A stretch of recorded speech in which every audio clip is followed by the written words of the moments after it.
আসসালামু আলাইকুম। ইতালিতে অনেক নতুন ভাইয়েরা আসে। আইসা একটা কথা জিজ্ঞাসা করে যে ইতালিতে থাকার জন্য কোন ৩টা জিনিস অনেক গুরুত্বপূর্ণ?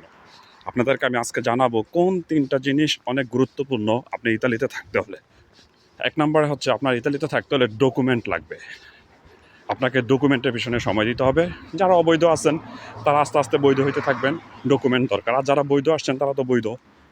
২ নাম্বারে আপনাকে অবশ্যই ইতালিয়ান ল্যাঙ্গুয়েজ জানতে হবে। ইতালির মেইন হচ্ছে ইতালির ল্যাঙ্গুয়েজ জানা। আপনাকে ইতালির ল্যাঙ্গুয়েজের উপরে সময় দিতে হবে, ইতালির ল্যাঙ্গুয়েজ জানতে হবে। আর ৩ নাম্বারটা হচ্ছে লেজেরে, আইন-কানুন।